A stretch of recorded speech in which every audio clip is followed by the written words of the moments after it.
And we are live with Inga Cotton, the parent all-star from San Antonio, creator of the San Antonio Moms blog that started in 2012 and has grown over the years into a full-blown, invaluable nonprofit organizing group that helps parents with information, support, action, more than anything else, helps them to make sense of what their educational options are, something that we need in every city.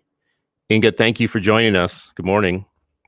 Thank you, and good morning, Chris. I've been looking forward to this because I know you are a very clear thinker and you're very plain spoken, and I expect that I'm going to learn from this conversation. Like I tend to be kind of in the weeds of what I'm working on, and I'm hopeful that from talking to you, you'll kind of hold up a mirror to what I'm doing and help me adapt. These times have been very strange. Like I remember, so the last day my kids were at school was March 6th, which is right before when we in San Antonio would have spring break. And then we had spring break. We didn't really go anywhere. We already started social distancing. Normally we're known kind of for, actually one of my friends gave me the hashtag Inga gets around for like, because we're always around town. Like we're always going to museums and I'm like, hey, this is the new exhibit. This is the new playground that just opened up. And we weren't doing any of that at spring break. And then the end of spring break was when the announcements kept dropping of like this district, this district, this district. And finally, like citywide, just that the schools were closed. And we woke up and realized like that the online group needed to pivot, that it was not all about, oh, did you get an offer for this charter school? What's your wait list number for this? And like, that was what January, February were all about. And instead, all of a sudden it was like, okay, this school's closed, this school's closed. Okay, they're all closed. Okay, now what? And like, what are we going to do with our kids at home? And like, what is your district doing? What is your district doing? And just like, how do you do PE if it's a rainy day and you're stuck in your living room? Like, what do you do? So that was like, we have very quick switch to, we need to meet the needs of our community. We can't just keep doing what we're doing.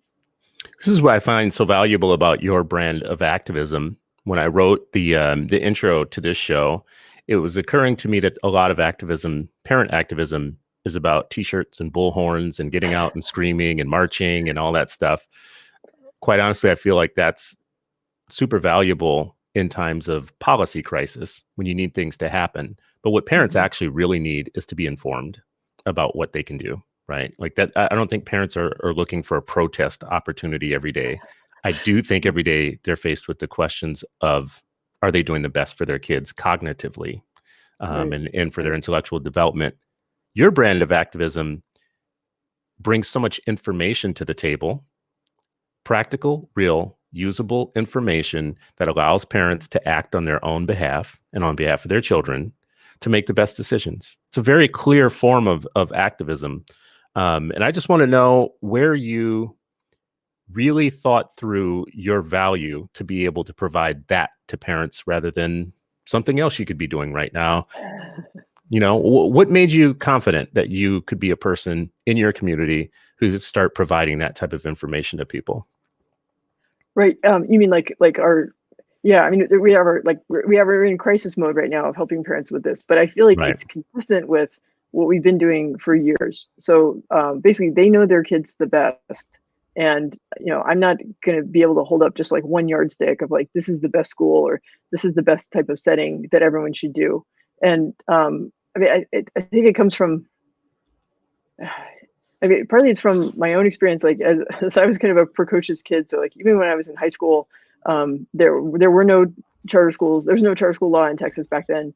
But I was reading, well, I was kind of a nerd. So I was reading the Wall Street Journal and The Economist and National Review, and I would read about what was happening in like Milwaukee with vouchers and stuff. And I was like, wow, what if I could get a voucher and go to a different school? That would be amazing. And then when I went to college, I wrote a term paper about school choice. That was in 1992, and it was on Bill Clinton's presidential platform. And my political science professor thought it was nuts, but he still gave me an A-. And wow. So I mean, so it was something where I thought, wow, like this is something that would help. Like I wish I could exercise this, but there's just no. And then I think sort of naively, I felt like, well, I'm just one person and I'm not going to be able to change things. So I'm just going to kind of go on with my life. And then I had kids. And then I realized that, like, when you have that big a stake in it, you'll do whatever it takes to make change. And that's really where I think, Inga, the point of departure, that I think actually in that moment is when an activist is born, right? Like, all of this was abstract in my mind. I used to write things back in the 90s about all of this stuff we're talking about, just abstractly. It became, but when, it was real when I was a dad. And I read in your story about a moment that you had in kindergarten with a child who you said something. I mean, I read in an interview. I have a quote here from you. The belief gap was going to doom him to an inferior education. Yeah. This is Yeah. kindergarten that you were talking about when you made this comment about, and the thing that killed me about that quote was it's exactly what I believed or what I thought in 1994 or something with my oldest kid. The belief gap was going to doom him to an inferior education. So is that when it became real for you in terms of activism? That was a radicalizing moment for me. Like, so at that point I was already, like, that's when it got personal. I At that time I already I had friends in the kind of the philanthropy world. They were helping successful charter schools from other states, particularly Arizona, right? Like Basis, Great Hearts. They helped IDEA come from the Rio Grande Valley up to San Antonio. So we were the first IDEA schools outside the valley. Now they're going in lots of places. So and because I had that background of, believing in parent choice and, having written a term paper about it back in the day, I asked my friend, hey, what can I do to help? She said, well, I need help getting the word out to parents. So I started the blog, I started the social media group, but it was more, I was like, well, we're fine. We're in a good neighborhood. Our schools are fine. But I believe in this for other people. But then Wow. when I just, I mean, we hit the wall. Like, it's tough because, like, I mean, I love my neighborhood, and I respect my neighbors who send their kids to the neighborhood school, and it works for them. But this like one size fits all thing, this idea of pushing conformity on people, it's terrible. It destroys human potential. And I experienced it as the parent of a special needs child. So my son he's now 12 years old.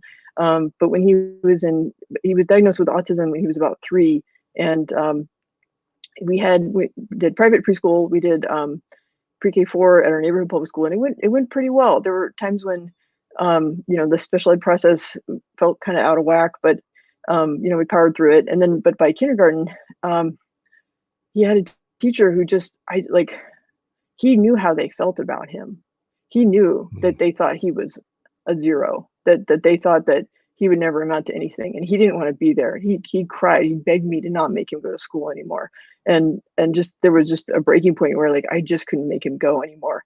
And I really tried to make it work, because, like, I believe in education, and, like, this is supposed to be a good school, and this is supposed to be what you do. And I did not set out to be a homeschooler. Like, that was a last resort. And in hindsight, I'm really glad I did it, and I wish I hadn't resisted it so much, because it actually turned out to be a really good year as far as building his social skills and stuff like that.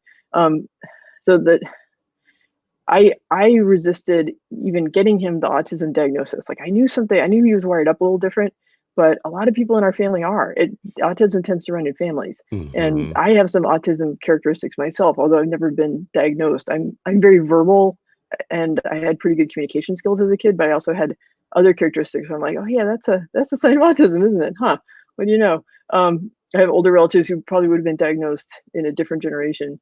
And so I resisted, because I was afraid once he had the special ed label that people would have low expectations for him.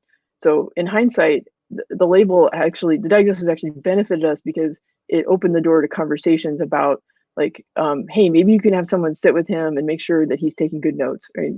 Maybe he can get a copy of some notes, like, there's these, give him a little extra time on the test, or, with the standardized testing, get a different administration, right? So there's those little things you can ask for, that the diagnosis opens the door to having those things. The downside is that you'll run across people in the system who see the special ed label and just assume that means, this person will probably never be independent. They probably won't go to college. They probably won't ever have their own family or have a real job. And I never lost that belief in my son. Like that, I always believed that he would be independent. He would go to college. He would, if he wants to someday, have a family.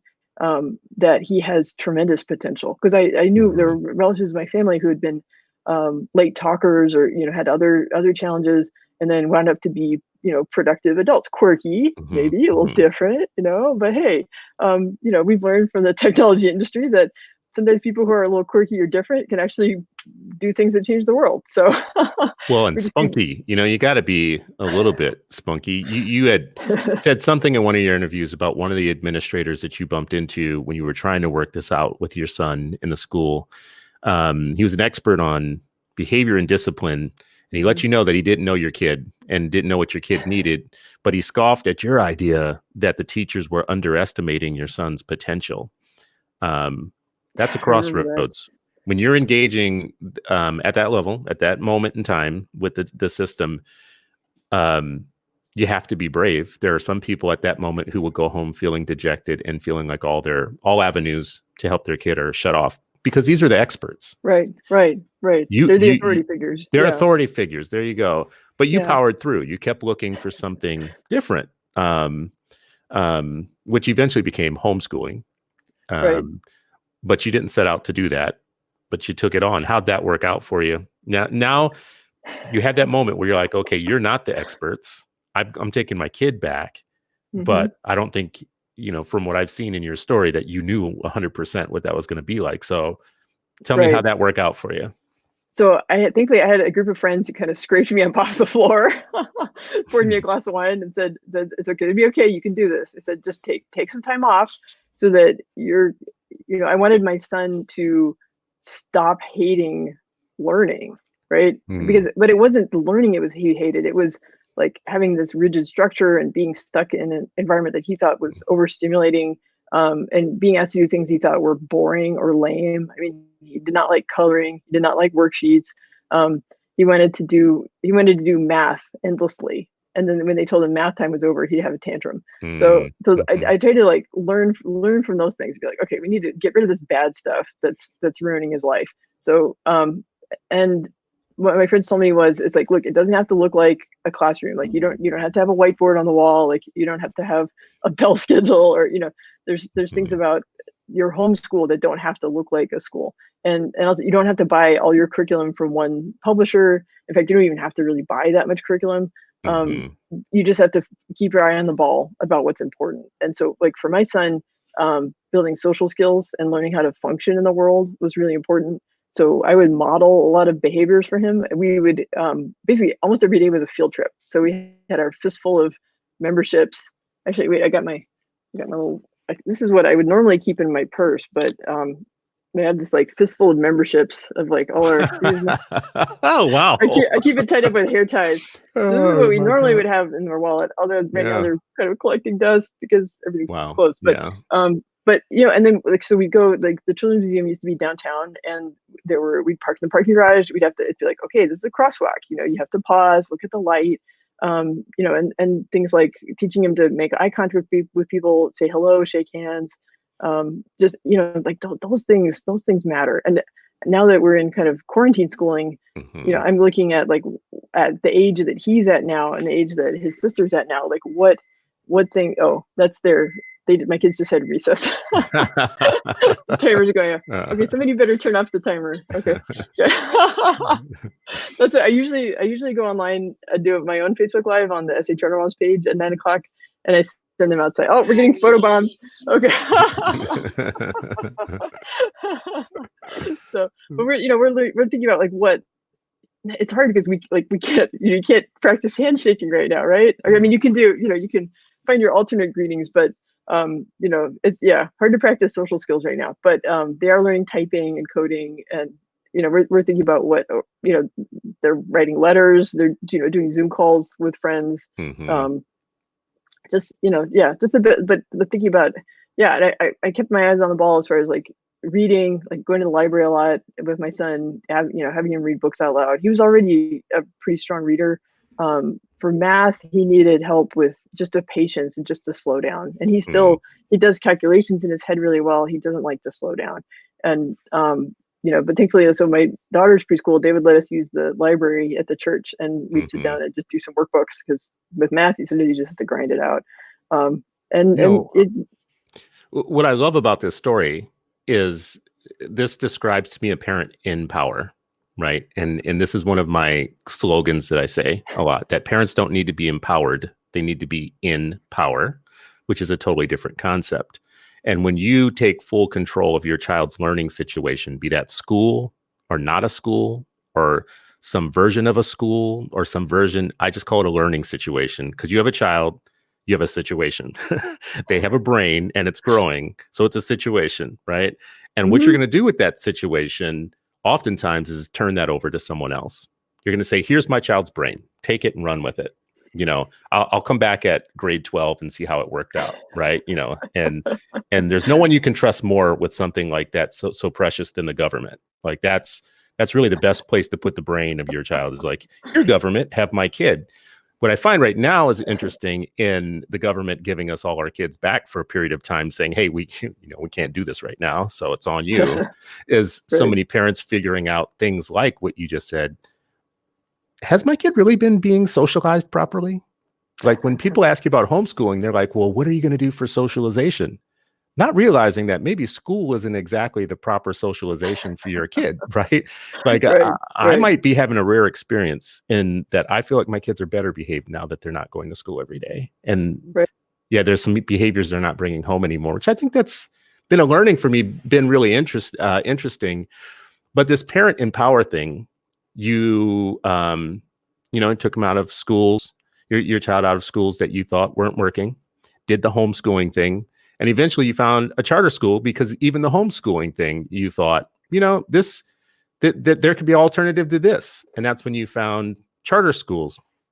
So how did you trust again? Tell me this part about, you see these new schools coming to San Antonio, and somehow you did your homework, you investigated, and then you trusted to try this out. How did you trust that this might be good?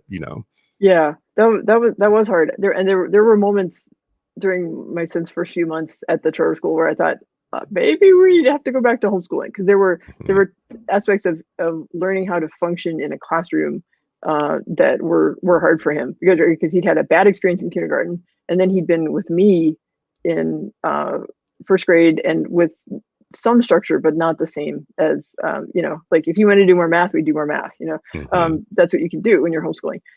So okay, so what did I do? There were things about the philosophy of the school that just appealed to me, right? So my kids are at a classical education school, and like I grew up with, those books around my house, and just, the idea of tradition, and cursive handwriting, and deep dive into Ooh, not humanities and cursive history. handwriting. Oh my God. What kind of lost art is that? Yeah, Oh, and, I don't and mean then to interrupt you, but like, I wrote something in cursive, and it did not, look how old I am. And it just hit me that my younger kids have no idea what it was when I wrote something in cursive. They were able to kind of decipher it, but it was almost like it was like some Vulcan code. Like, or wow, like we when don't I tried teach to this. read when I tried to read German handwriting, because they still use Gothic script, right? It's derives from Mm-hmm. the Middle Ages, and yeah, it's hard. Yeah, I lived in Germany for a little bit when I was a young teen, so some of that rubbed off on me. So you Yeah, found this school that was doing classical education, which fits with your values. It fits with what right. you want for your child, right? Right. Yeah. And the only classical education schools in San Antonio at that point were co-ops by homeschoolers, and then there was a private school out on the edge of town, about 20 miles away. And we private school is not in the budget. Homeschool we could work, because I have flexible work, so I can work and homeschool. A lot of people thought that was impossible, and now they're realizing that it's possible. It's hard, but Hmm. it is Hmm. possible to work and homeschool. So I was lucky. Actually, Great Hearts invited me out to Arizona, I guess, since they knew I was kind of an influencer in San Antonio. So I got to go to a symposium and tour a Great Hearts school in Arizona before the schools in San Antonio opened. And actually, it was while I was on that trip, was kind of the breaking point where, like, my parents were trying to get my son on the bus to go to kindergarten, and he just wouldn't go, and so they just called him in sick. Go grandparents, right? Hmm. Hmm. um, and I remember having a good cry and kind of pulling myself back together, going back to the symposium so I could, learn and go on the tour. And I remember touring the classrooms and seeing like how the kindergartners and the first graders were behaving in class and thinking like, how would my son do in this environment versus where he's at now? And there are some distinct differences about like what the classroom management is like at that particular school, as far as like how quiet it is in the classroom and how clear the teachers signal like where the attention is supposed to be of the students and what they're supposed to be working on. Mm-hmm. And it's something where because of how the school model is built, he just didn't need as much accommodation as like it at our neighborhood school. The way the school was set up, it was like for some kids, it's the buzzword is it's engaging. Mm-hmm. It's engaging, which to me means there's a lot of electronics, there's a lot of noise, there's a lot of stimulation. It works Wow. for some kids. For some kids, it's like if they've been growing up on a lot of screen time, then they go to this school and it's like they're in their element, right? But that's not the right setting for my kids' nervous systems, and they need something different. I couldn't see a way for our neighborhood school to accommodate my son, and their solution was just to put him in a different classroom. But I didn't see anything academic happening in that classroom. And so that really flies in the face though of what we're normally told. That flies like the idea that your local neighborhood district public school was not accommodating special needs and that there was this alternative charter school right. that was doing it is completely not the narrative we ever hear. Right. Our neighborhood school they have a tremendous compassion for like the medically fragile kids and the kids with like intellectual deficits and things like that. And so I don't mean to say that our neighborhood, like they do care. It's like, it felt like my son fell into this place of being like having some extraordinary strengths academically and some behavior challenges. And it made it just really hard for them to fit him. And that's why it's like, just please let us go. Just let us go. Don't give us a hard time. Stop telling me I'm a bad parent. Stop trying to make us change to fit the school. Because if you do that, you might lose somebody who has the potential to change the world. I mean, I know I'm biased. I'm his mom, but I'm really proud of my kids. Like they bring now, especially now that they're older, like they have all these ideas. They're like, can we watch this movie? Can we, let's like tell us more about this. Like they're coming out or like, I want to do this project. I want to learn this, get me these art supplies. Like they're coming with so much energy. I don't want to hold that back. I don't want to make them fit. Like, I don't want them doing what every other kid is doing. I want them doing what's going to get them fired up and will help them prepare for the future, how they see themselves. Feels like if you put them in the wrong place, you could kill that over time. Yeah. Which I think is every parent's nightmare in some ways. But, maybe you don't encounter it right away as a nightmare because it is so easy just to hand your kid over to the system and kind of say, whatever happens, we got to live through it. We got to grin and bear it, That's sad to me, though. I think parents are afraid if you do something different of being like judged by your neighbors, or like, oh, you're the weirdo who homeschools. Like, why do you live in this neighborhood with good schools and yet you're a homeschooler? Like, you're a weirdo. Or like, there's an A-rated school down the street and yet you drive 15 minutes the other way to take your kids to a charter school. Like, what's wrong with you? Like, you're rejecting our traditions. And then here we are 6 years later, and a bunch of my neighbors have joined us at the charter school. So you were a leader. So you're like the pioneer. Because there are people like, people who listen to me have heard me say this before. There are pioneers, there are explorers, there are pioneers, and there's settlers. And the settlers are the biggest group. The pioneers are a smaller group. The explorers are a very small number of people who, when we talk about immigrants, for instance, it's only 2% of the world's population that actually immigrates anywhere, that moves, that gets up and decides, this country sucks. So I'm going to leave this country and go to another one. I'm going to walk for miles and go somewhere else. And you have to know that there's a psychology to being the 2% that gets up in a country and says, I'm leaving, I'm done. Same thing in the school system. There's a group of people that will go out and explore, small group. A bigger group of people than them are the pioneers. They'll come with you. Some of them will come up, build shacks, and try a thing out or two. The settlers will wait for you to get all that done, right? You build the town, they'll eventually come and settle your new town. It sounds like that's a little bit of what you did. You hit on something, though. I want to go back to this. Parents are savage with each other in their judgment of each other. True. And poll after poll after poll shows me that parents blame each other for everything wrong in education. They don't blame the system. They don't question teachers as much as they should, or instruction, or curriculum, or pedagogy. Parents really do think other parents suck, right? Which Yeah. makes Yeah. parent solidarity really hard. To have a parent Yeah. movement makes it really hard because of class and race and judgment and politics and religion, parents look over the fence at each other and don't have a general system of support for each other. Has this been something that you've encountered as you have been attempting to help a diverse community of parents find their way? Yeah. Is Yeah. is the judgment situation hindering to folks?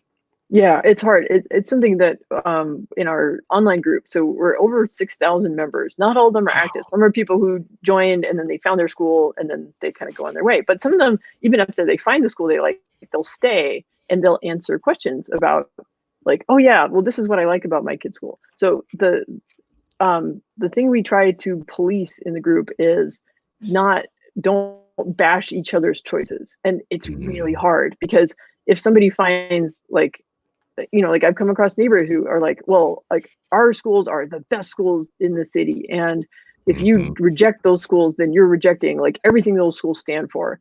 And you're rejecting this common good. And I'm like, you're rejecting America. In some cases, right. They're like, you're rejecting the cornerstone of democracy. You're like, really? Am I? Yeah, right. It's Am like, I well, though? ask my kids. They go, I take them with me when I go vote. I mean, they Yeah. are very civically engaged people. So yeah. In fact, the other day we're having a family book club. We're reading World War Z, which why would you read World War Z in the middle of a pandemic? But there's actually a lot of like political economy in it. It was a very prescient book, really. Max Brooks is a genius. So there was one section about a fake cure for the zombie virus or whatever. And then I got on Google and I pulled up examples of like fraudsters, like televangelists or social media personalities who were haggling, hawking their own fake cures. And I'm like, guys, this is what it said in the book. This is real life during coronavirus. And they were like, I'm like, yeah, because so no, my kids they're not suckers, they're not brainwashed. Like, just because we, did homeschooling or kind of are doing homeschooling again, they're not living sheltered lives at all. Like they are very critical thinking, skeptical people who know what's going on in the world. I mean, they benefit from you, I'm sure, as a parent, someone who is active and engaged and educated, informed, and confident now. And I'm sure other people, when they encounter you, they're taking on some of that from you themselves, which I think is, it's what we're supposed to do as parents when we learn something. You learn something, you give something. You learn it, you pass it on. Right? Like word of mouth is very powerful in education. It's how people find schools. It's, it's social networks kind of determine a lot of things. So if you're that parent, you learn something, give it on to the next person. I still want to go back to this point though, around parent solidarity, about us staying out of each other's business. When I choose something that you don't like, I'm for all avenues to an education because I'm a parent, you're a parent, you have a learning situation. I have 3 learning situations in my house. So we just need to make a deal with each other. Let's stay out of each other's business. Let's just support each other to have what we want. You mentioned Great Hearts, a charter school, definitely has its people who are not at all sympathetic to their cause. Don't like that school. Let me just change it. Oh yeah. No, straight up don't like that school. Rod. Yeah. It's a lightning rod for some criticism and attention. How have you dealt with that? Picking something that is unpopular with other people in your social circles. Yeah, and I've heard of conversations where I'm not present, but so picture like at a pub or whatever, Inga's critics and Inga's friends are having a debate. And Inga's critics will say, well, Inga must be racist because she sends her kids to a classical education charter school. Okay, I would disagree, and then my friends will speak up and say, well, it's because she has a special needs child, and I mean there really is something about Great Hearts culture where like every life matters, no matter what your diagnosis is, no matter what how old or young you are, every life matters, and that unconditional love from the teachers for students, especially including my son, who can be difficult sometimes, right? I mean, his behavior he challenged them a lot, especially in second grade. So like, yes, the fact that they bring so much compassion to the special needs students and inclusion is like that I'm eternally grateful to them for that. So, but I don't want to just sort of adopt an identity label and say, oh, well, Inga's just doing it because she has a special needs child. Like, I really believe like there should be lots and lots of different school models. And like SA Charter Mom, just we want to inform you about what that school is like. You go take a tour, well, when when the campuses are open, or like, do the virtual tour, right? Talk to visit a classroom, like find the good fit for you. And then sometimes people are surprised. It's like, okay, my kids are at a classical education school, but I was cheering big time when the State Board of Education just approved an African American Studies course in Texas, finally, right? And Mm-hmm. like, if there were like an Afrocentric charter school in San Antonio, I'd be all for that. Like, I'm not saying that everyone should go to that school, but if there are families that want like a really culturally reinforcing school, like, go for it. It shouldn't be one size fits all. It should be like lots of different I think people are models. afraid of that though, Inga. Here in Minnesota, we have I think the largest collection of culturally affirming charter schools I've seen in any city. So unlike a lot of cities, we don't have we don't have the chains, like the big chains, big box charter Right, schools. right. We have a lot of mom and pops, and we have ones that serve the Somali community, the Hmong community, kids who have been bullied. We have one or two that focus on LGBTQ students. We have a few that are classical education ones. So there are a lot of identities that are served in these smaller, culturally affirming charter schools. The rip on them from the people who go to the mainline schools is that the mainline schools is what makes us American. It brings us all together in one building. And it's like what's the unum thing, out of many Oh, comes one or whatever, right. that's the way they see it. So they see a threat in the smaller culturally affirming schools. They don't like the classical schools because a lot of white people go to them. We have a German immersion school. They're always ripping on that school because it's a bunch of Germans. I mean, we're in Minnesota. It's a bunch of Germans going to a school. We have a Chinese immersion school. They rip on that. They really rip on the Somali schools, the Hmong schools, the ones that serve African Americans specifically. They call it segregation, in that they're taking away the parents' agency to choose something that they think is best for them. And it's a very powerful and alluring argument that either you're with us in the main system or you're not. You're a threat. But the thing is, like, I graduated from a large traditional public high school here in San Antonio, and it's still one of the better high schools in town. And they have they have marching bands that go to national parades and Mm-hmm. all these extracurriculars and stuff. Okay, so but my experience showing up there in 10th grade, coming from Department of Defense schools, was that I feel like I had doors slammed in my face, like because I hadn't been um, on club teams, or I hadn't been specializing in these different extracurriculars. The coaches didn't want to talk to me. Like, I wanted to do speech and debate, and they said, well, these other kids have been doing it since 8th grade when they were at Bradley, and like, really, you're useless to us. So just go back to the library, go sit with your freaks in the corner, and we don't care. So if you are, the idea is that these large institutions will unite people, but they don't, because they celebrate people who specialize, and other people get pushed to the corner. Mm-hmm. And it's really depressing to be one of those people who gets told you don't belong here.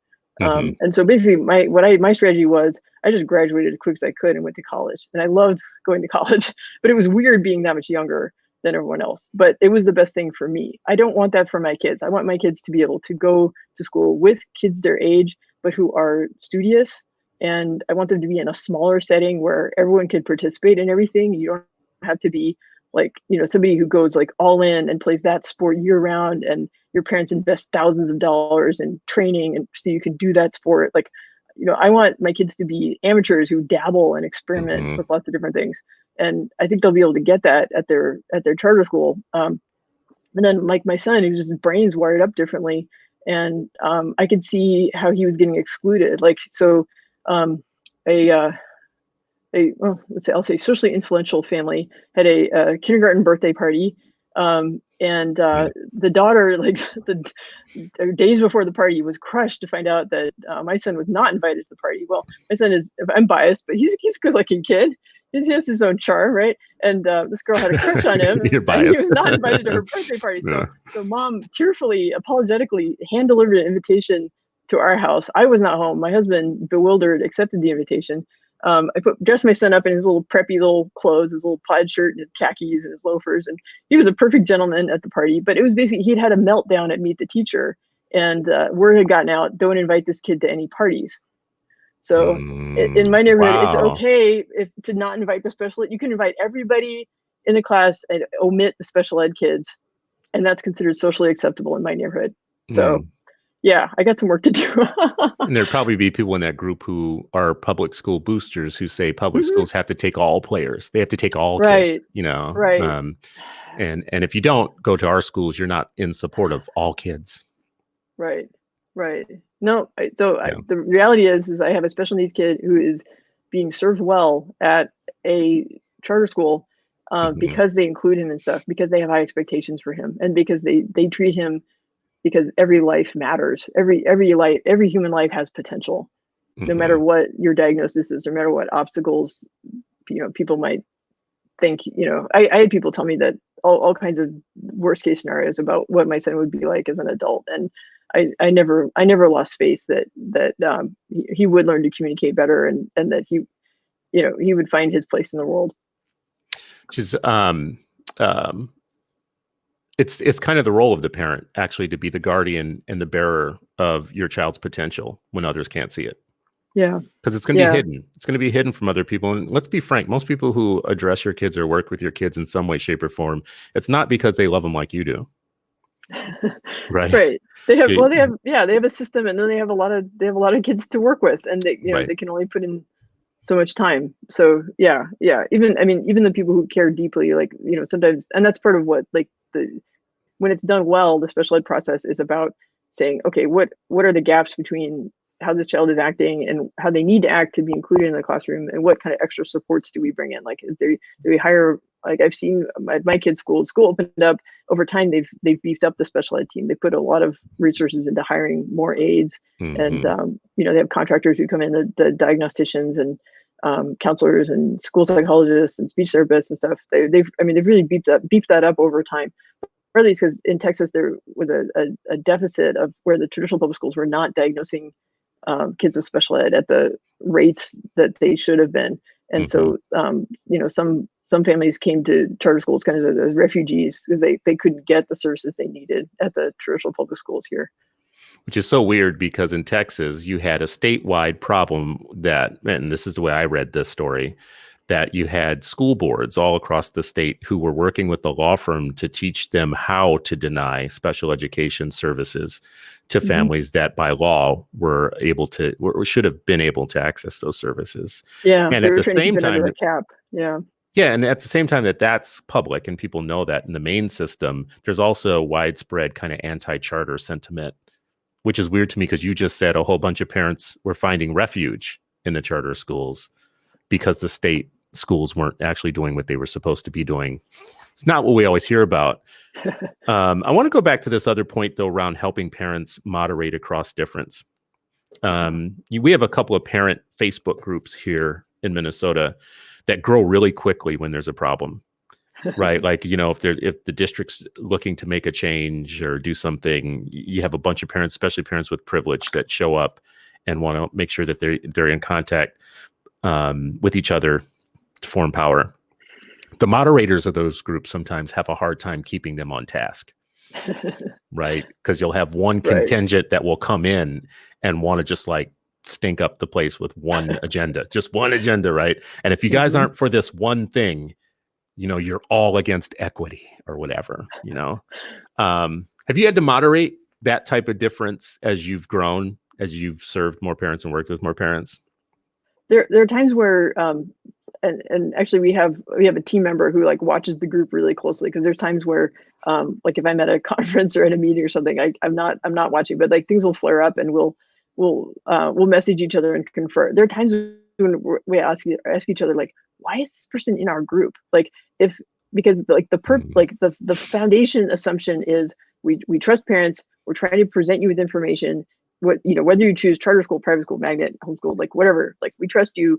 We're just trying to help you get more information. So if you want to ask, like, oh, well, what's the schedule like? How many minutes of recess does the school have? Like, that is a totally legit question. But if someone jumps in and just says like, well, you chose that charter school instead of the neighborhood public school, and that makes you a bad person, or like, Mhm. like, or to criticize people's choice, or even just saying like, well, anybody who would choose that school is an idiot because that school is so strict and they're really mean and like they assign homework. How dare they assign homework? Or, I mean, fine. It's like, They look, make it's kids walk in a line.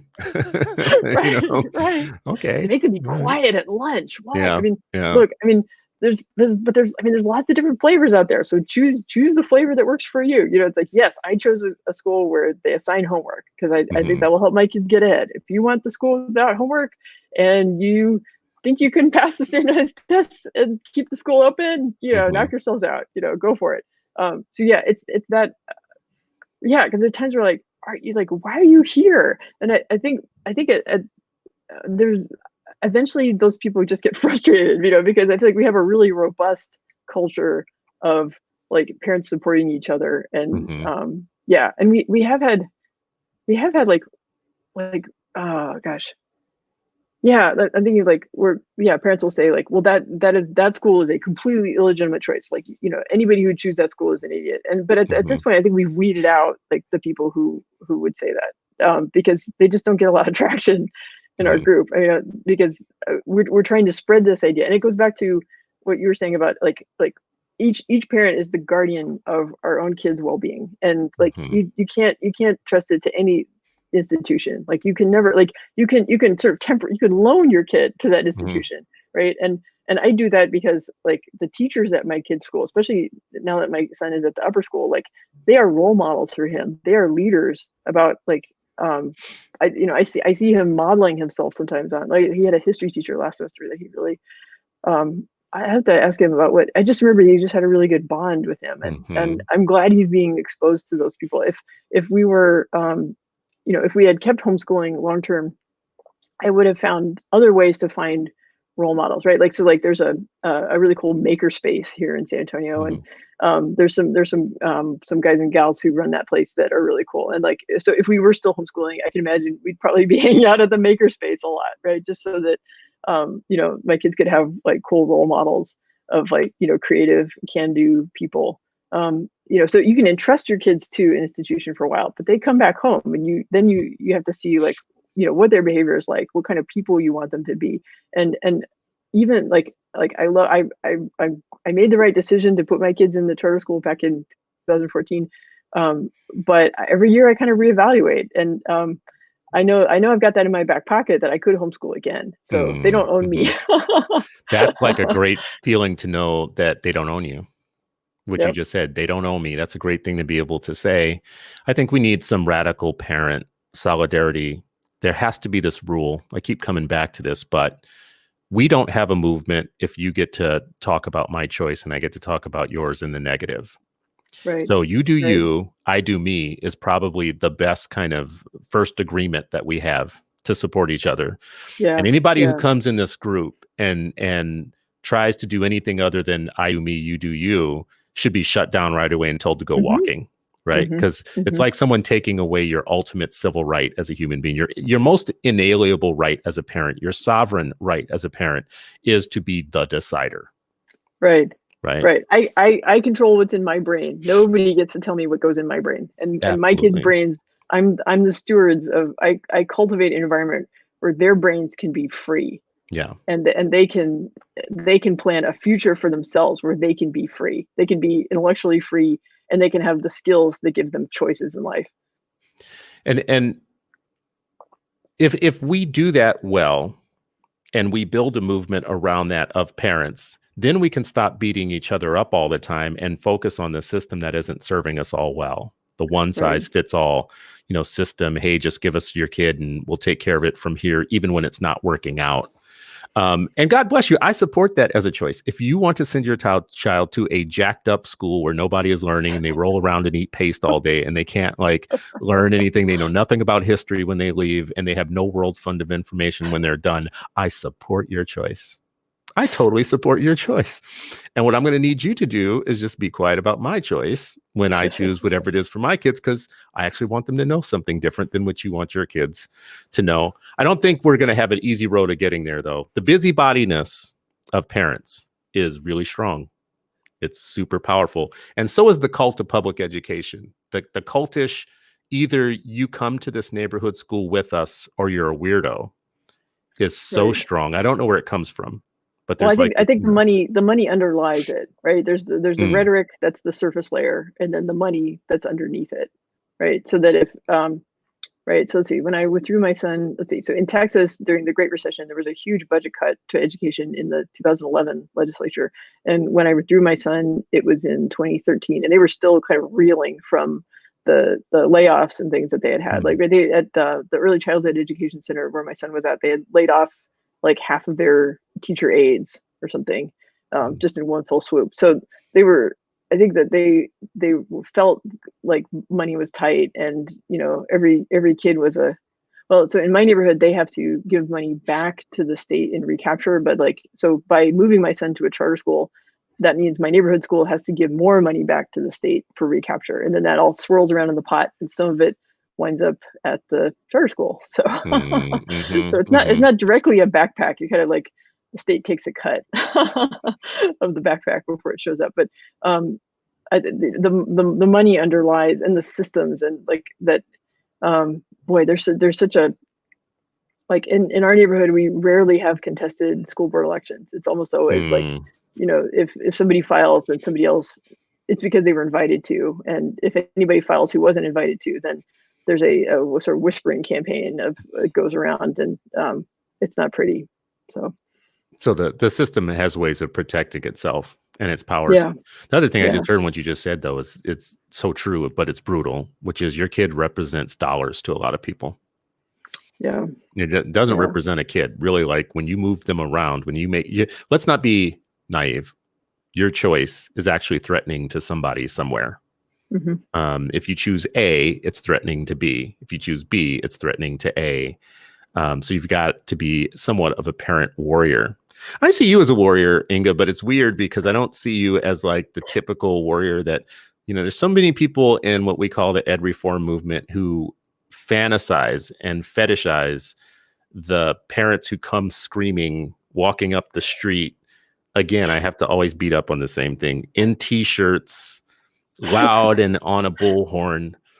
And I love that myself, being that type of activist in a way, except for I don't think in the long term, in the everyday, that changes what you want it to change. I think information and carefully considered sober action behind the scenes often wins the day.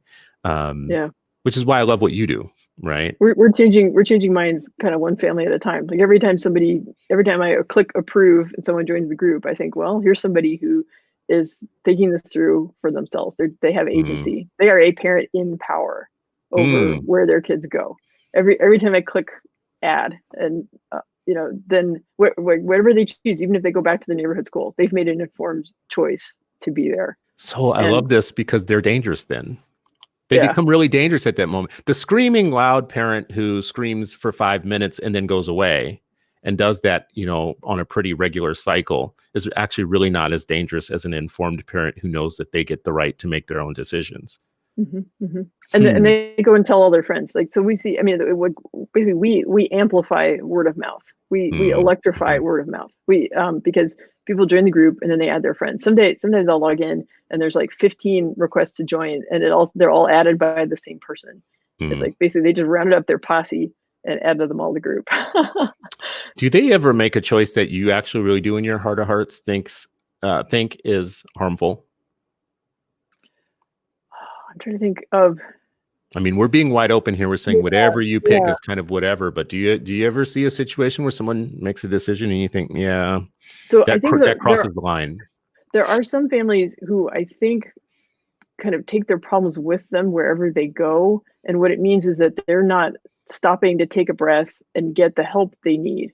So like maybe their child is not diagnosed but has a challenge like ADHD or something, and they just keep blaming whatever school they're at. And so it's like if you keep having the same problem and you change schools every year, then Mhm. maybe you need to stop and just take a breath. And there are resources, right? Right. Like in San Antonio, we have there's a children's mental health resource, right? There's there are like special ed advocates, who can like the Brighton Center or like Clarity is the mental health. Like there's ways to get help. And I say this as somebody who like there's no shame. People need to talk about mental health challenges. Like I'm prone to depression. And Mhm. in my 20s, I was depressed and I had to like quit my job for a while and get myself straightened out. So, there's no shame in going to counseling or getting a diagnosis or like getting the medication you need. Mhm. Like whatever, and those things happen in young children too. So, like, whatever the learning difference is, there's so much undiagnosed dyslexia out there. So yeah, I guess my advice is don't always blame the school. It's good to push back on the school, but don't always Mhm. blame the school. Sometimes you're just taking your problems with you, and sometimes you need to get some expert advice to help you help your kid. So if Mhm. they need extra tutoring to help with dyslexia, get them the help they need, and don't always blame the school. And for some families, really, homeschooling really is the best. Like we have basis schools in San Antonio, which are amazing, and they are very accelerated. And I know kids who are like, it basically saved their life. Like they were so bored at their neighborhood school and they go to basis and Mhm. they're happy. Then again, I know some kids where even basis isn't accelerated enough. And those kids really just need a tutor. They need Or somebody other who's kids gonna that might go to basis and get really freaked out, like it become very get anxiety, like going right. to They feel school. like they don't measure up or something, right? Yeah. Or like all the pressure like for honor roll and stuff, right? Sometimes that's not good for them. So yeah, yeah, This thing around the parent, not always blaming the schools or the system. I hate the word blame because, people say, oh, you're blaming teachers or you're blaming schools or you're blaming this. Let's just give me full control over the situation. And then I don't need to blame anybody. I don't need to blame anybody right. else. But if you're making this relationship compulsory and you're limiting my options of doors I can put them through, you're going to damn well get some blame at some point because you're hampering my freedom. But what I hear and also what you're saying here that's really important, I think, for people is you have to be well yourself as a parent. Yeah, yeah, There's you a lot of do. Yeah. undiagnosed things going on in all of us. I mean, you shared your story, I'll share mine. In the late 90s, I was working at one of the best jobs that I had up to that point. Wasn't making a ton of money, but it felt like I was making a ton of money, had full health benefits, first time in my life, was in a low level corporate position, and I hit a period of depression. And it was because the work I was doing every day felt meaningless and, life was just all over the map. And I was doing cube work, so I worked in a cube. We all had the little headsets. We're in a cube, right? And I started growing a beard, and not this kind of beard, like the kind of beard that makes you look like you want to be alone. Um, my hygiene practices looked like I had given up. And, to some extent I had, and I almost had like I dare you to say anything, situation going on. HR called me up. HR called me to the office and I didn't know what the meeting was about, but I'm half dressed, the way I'm supposed to be in corporate, whatever. And they basically just kind of said, how you come here every day? How about if you don't do that? How about if you just stay at home and we'll pay you for an entire year? We'll just give you a year's severance to just go away. That's how bad it really was. And it took a year of reflection and I became well. And, I had all this time. In that year, I had a lot of time with my kid because I didn't have to work for a year. And, we were on the playgrounds a lot, in the library a lot or whatnot. It was kind of an awakening in some ways for me. I got well and I went into work that was meaningful, went into social services and all of that. I never talk about that part of the journey, though, because I needed to become well for my kid to be a good advocate, right? I've always been Yeah. an advocate, but I needed to be a good advocate. I needed to clear up some of that stuff. I thank you for bringing up that part because I don't think we share that part of the activist story, that part of the advocate story all the time. People look at us and think that we've had no problems, I think sometimes. Um, Right. and Right. we do. Yeah. Um, Um, well, we are wrapping up on time here. What I want to do is at the end, number one, let people know where they can find you. And we've been running your Twitter account across the bottom so that they can find you on Twitter. How can they find your organization if they wanted to tap into you to get more information about how you're doing parent activism or advocacy in San Antonio? Right. So on Facebook, we have the San Antonio Charter Moms discussion group, and we welcome. I mean, it's mainly for parents, but there actually are some school superintendents and principals in there who just come and they want to hear what parents are saying, so they kind of lurk and listen. And I feel like I've been trusting my instincts and trusting my heart about how to help parents. I haven't really seen a model like what we've done as far as having like the listening and the humility and kind of like, we're going to put the information out there. We're not going to tell you what to do. I mean, respect to Families Empowered in Houston, that I used to be a staff member there, and I learned from them, and they're good partners to us. But yes, I would love to keep talking to like people in other cities about, what they're doing to share information with parents. But I admit I can be a judgy person. So if I think you're trying to tell parents what to do, I will sniff it out. I will not trust you anymore. So like that's written in our values, is that we want to be a trusted information source. So we're not going to, we're going to be open about,